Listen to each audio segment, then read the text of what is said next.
It is wonderful to be here. How awesome are HashiCorp tools? Can you give it up? Does everyone love Hashi? Am I in the right room? Today we're going to share how you can integrate those tools into your cloud-native application stack. Specifically, we're going to walk through 3 different tools and the problems they solve. Don't worry, there'll be a lot of demos. Everything is open source, so you can try it after the conference from the comfort of your own home. So let's get into it. At Azure, we have the privilege of working with many customers. We want our customers to have a fantastic experience when using HashiCorp tooling on Azure. These are the top questions we're hearing from our customers when bringing their HashiCorp tooling to Azure. How do I integrate Consul as a service mesh for both Kubernetes and VMs? How do I secure secrets in Kubernetes with HashiCorp Vaults? How do I bundle up my application and all of its dependencies into a single unit? And when we dig deeper, what our customers are really asking is, how can we remove integration pain? They want solutions that natively integrate into these clouds so that they can have one tool for the job. And many of our customers are already using HashiCorp tools for years, and they just want to continue to use the tools that they love and trust. They want flexibility. They're operating in multiple environments, whether it be on-prem, in the public cloud, or even on the laptop. They want to take these tools and have the same experience everywhere. And it just so happens that this is exactly what our team does.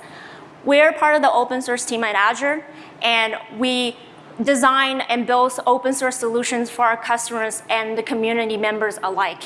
And because we've designed and implemented all these solutions in the open, we hope that we can provide a consistent, standardized experience for every user. Before we get into it, we best tell you who we are. My name is Lachlan Evenson. I'm a program manager at Azure. I have been a HashiCorp fan circa 2013, and it was just the other night I was remembering talking to Armin back in 2013, and our team put the question forward to the early HashiCorp of 2013, do you think it is okay for us to run a 2,000 node surf cluster in production? To which Armin gave us a one-word answer, absolutely. So I go way back. I also have a more recent past with Consul, and I built the first upstream Consul chart to run Consul on Kubernetes. Rita. And my name is Rita Zhang. I'm a software engineer on the same team as Lockie. And my journey with HashiCorp started with Vagrant years ago. I'm one of the maintainers of the Secret Store CSI driver that I will be demoing shortly in partnership with HashiCorp engineers. And I'm also one of the maintainers of Open Policy Agent Gatekeeper to help users enforce policies for Kubernetes. Thanks, Rita. So let's get into some case studies here. How do I integrate Consul as a service mesh for Kubernetes and VMs? So for those of you who've already noticed, service mesh is hot. And why is it hot in the marketplace at the moment? It's because of this explosion of microservices. People want to rationalize them, have a single experience, and a single service mesh to rationalize all of their services connecting to each other. So why Consul as a service mesh? Thanks for asking, Rita. Because it supports multiple runtimes. It can support VMs. It has a long past of running on VMs, but it also, as I just mentioned, there's upstream Helm charts that run on Kubernetes. So it runs, whether it be VMs, whether it be containers, or whether it be even FAS. Consul will be there to support all those things. With Consul Connect, you can build a network that spans multiple underlying providers. Just at the booth yesterday, somebody asked, hey, how do I span my Consul cluster in AWS to Azure? And we were able to answer that. Consul has those answers. It is production ready. I mentioned Surf, the predecessor to Consul, but it's had a long and vivid past in production situations, so it's been there and it's stand the test of times. It's flexible. It has many features, a rich feature set to apply really quality sets of features to service mesh. Let's take a look specifically at integrating Consul into Kubernetes. So it runs natively on Kubernetes. There's an upstream chart that the HashiCorp team supports, so you can install it simply with Helm. We've been working with the HashiCorp team on what we call service mesh interface. You may have seen the Cloud Pong with Brendan yesterday. So that's using the Kubernetes API to actually configure Consul as a service mesh. So you can use Kubernetes native tooling like kube control to configure Consul and have a single pane of glass. Before we get into the demo, let's take a look at what I'm going to be showing you. We have a 2-node cluster. On the left side, we have the dashboard pod. On the right side, we have the counting pod.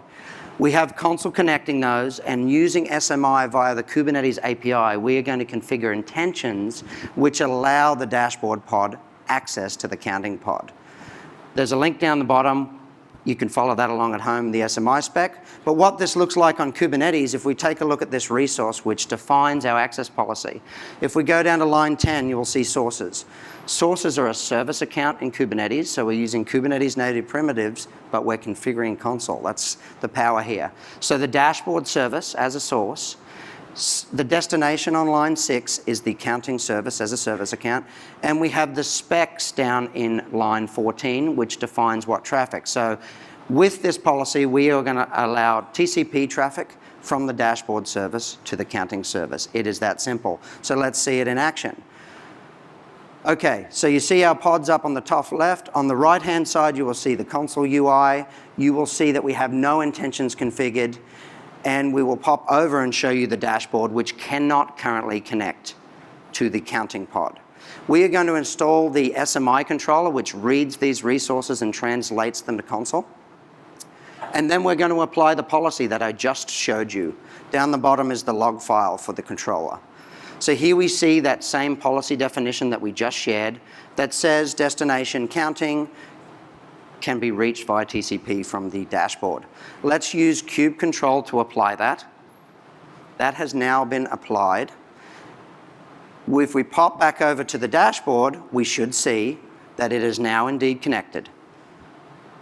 And if we take a look in the Consul UI, you can now see that the dashboard can connect to the counting service. It is that simple, but if you don't believe me, we'll go ahead and remove that and show you that the access will be instantly removed. Pop back over to the dashboard, and we can see now that the connectivity is now gone. So with SMI, you can have Consul running in Kubernetes and VMs and use the Kubernetes API to configure your service mesh. Consul is a super powerful tool, and I recommend taking a look at it to deliver your service mesh needs. Over to Rita. Thanks, Aki. So in the next case study, we're going to look at how we can secure secrets in Kubernetes with HashiCorp Vault. So what we've heard from customers over and over is, hey, I already have HashiCorp running in my company. I really love it, and I trust it. So why should Kubernetes be any different? Now, instead of storing my application secrets in etcd, is it possible that I continue to manage my secret contents in Vault, but be able to use it in my Kubernetes applications? Well, this is basically why we created the Secret Store CSI driver. Now, with this solution, your organizations continue to have separation of concerns. The folks that manage secrets, keys, and certs can continue to do that in HashiCorp Vault or whatever secret store of choice. And the developers can continue to leverage those secret content in their applications. And this solution implements provider interface, and that's why it's easy to actually add additional new providers. So today we have support for HashiCorp Vault, working with Misha from HashiCorp, who really spearheaded the implementation for Vault integration. So thank you, Misha. And we also have Azure Key Vault as another provider that we support. So what does this mean for the developers out there? Well, this actually means that your applications are now portable. It will basically run regardless of what cloud providers you're on or what secret providers that you're leveraging. You can actually switch them, swap them, or use them at the same time. And because this solution was designed and implemented in the open with the community, we really incorporated feedback from the community and ensuring that this provides a standard for all of our users. But hang on, Rita. Are you talking about CSI Miami? No. What is CSI? Great question. So the container storage interface was created to standardize, to bring in, standardize the way we bring in third-party storage system into containerized workloads. So once you deploy the CSI plugin into your Kubernetes clusters, users can then create volumes. And once the volumes is attached to the pod, the data within the volumes are now mounted into the container's file system. So with that design in mind, the secret store CSI driver basically mimics how natively Kubernetes mounts Kubernetes secrets as volumes into pod. So when a pod is created with the CSI driver specified, what the CSI driver does is it connects to the secret store provider of your choice, so in this case, HashiCorp Vault, and it retrieves the content that you've specified. And once the content is retrieved, then the CSI driver creates a tempfs volume, mounts it to the pod, and writes the secret content within the container's file system. So all the processes in the container will then have access to the secret data for the entire lifecycle of the pod. And here you have the link if you want to go check out the repo. But that all sounds far too easy. How do we actually configure that, Rita? Great question. So much like Consul, right? The very easy way to get the secret store CSI driver deployed into your cluster with Helm. So once you've done the Helm install, then the very next thing that an operator needs to do is define how do I actually access the Vault instance and what kind of provider I want to use. So here, as you can see, we have a secret provider class Kubernetes resource. So the operator would need to create this resource, and like line 6 is where we specify we want to use the Vault provider, and line 8 and 9 is how we actually connect to the Vault instance and the role we want to use to connect to it. And from lines 11 to 16, this is how we specify, hey, here are the secret content I want to retrieve and the path in which I want to retrieve it from. So once that resource is created in the cluster, then as an application developer, as you can see, I have a pod YAML. The first thing I need to do is create a volume. And on line 16, as you can see, I tell Kubernetes, hey, I want to use a secret store CSI driver. And what this driver needs is on line 19 is be able to say, hey, I want to use the Vault full secret provider class resource that I created previously. And with all of that, I'm able to talk to my Vault instance. And on line 11 is how I actually am able to bring in that secret content and mount it into my container. So that all sounds great. Let's take a look at a quick demo. So as you can see here, I have a 2-agent node cluster, 115.2, and I already have Vault instance running in this cluster. So the first thing I need to do is get the Vault service endpoint so that I can connect to it. And here's the API for it. And next, with the Vault CLI, I can create some secret content. And here I'm creating a bar secret at the path/full. And once this secret is created, now let's deploy the secret store CSI driver in my cluster. And as you can see, it deploys a bunch of resources, but specifically, as you can see, each agent node actually gets the CSI driver running on the node, and we also create some custom resource definition that allows us to have provider-specific parameters. So like I showed earlier, this is how we connect to the Vault instance, and then we're referencing the bar secret that we just created and the path in which we want to retrieve the content from Vault instance. And let's quickly apply that in the cluster. And once that's created, now the application developer, once again, tells Kubernetes, hey, I want to create volume with the CSI driver. Here we go. And then the next thing is the Vault full resource class that I've created, and then the mount path that I want to mount the content to. And once we created the pod, and let's see it running, and as you can see, the engine next pod is created, and that is actually talking to the CSI driver on the same node. So let's see if this actually works. So I'm going to exec into the container and add the path, and voila, that's the secret content retrieved from Vault. And hopefully that was a demonstration of how you can continue to create and manage your secrets in keys or certs in Vault, and then bring that into your Kubernetes applications. So with that, thank you, Rita. Finally, we're going to take a look at how can I package up my application and all its dependencies into a single unit. so what is a cloud-native application? Well, you know, a cloud-native application consists of many parts. It could be business logic, it could be your infrastructure, one or many microservices, it could be databases that are hosted or run on cluster. But actually, it's all of these things together. So how do you rationalize all these things into one specific unit? And if we take a look at how people are doing this today, they're using awesome tools like Terraform to do the infrastructure load and maybe even manage Kubernetes, but they have Kubernetes resources as well. And let's face it, we all have those bash scripts that just hang around forever. You want to package all of those up and put them into one place and have that express your cloud native application, soup to nuts.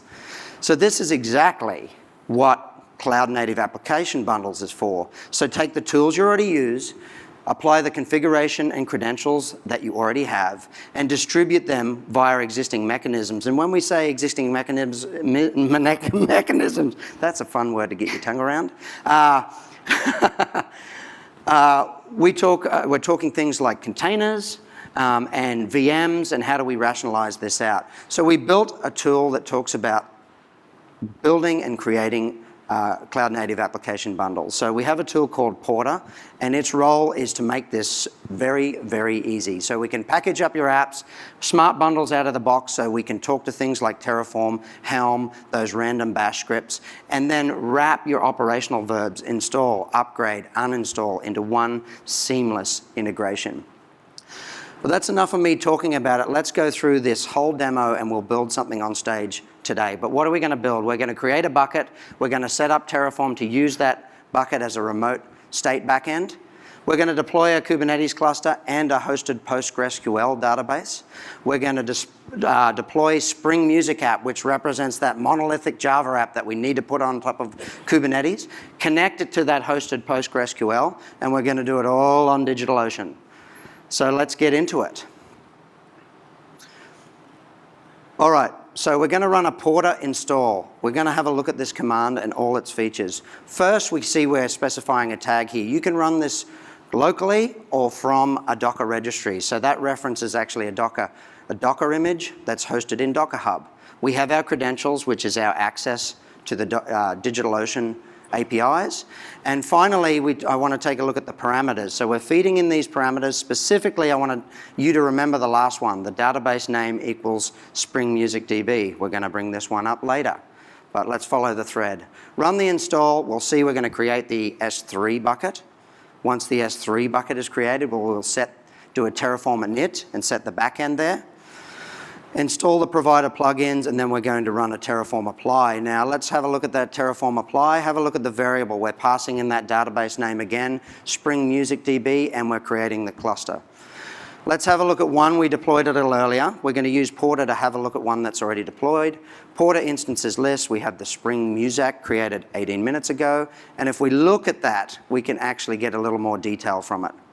We see that it was successfully installed, and we see a bunch of outputs. Now, remember, we've gone from nothing to the full stack of the application, this cloud-native app stack. We can open that URL.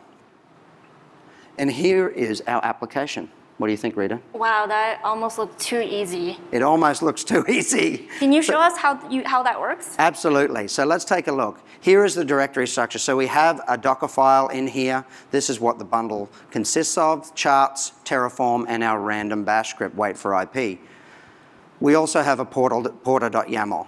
So let's take a look at the charts. This is the Helm chart for the Spring Music app.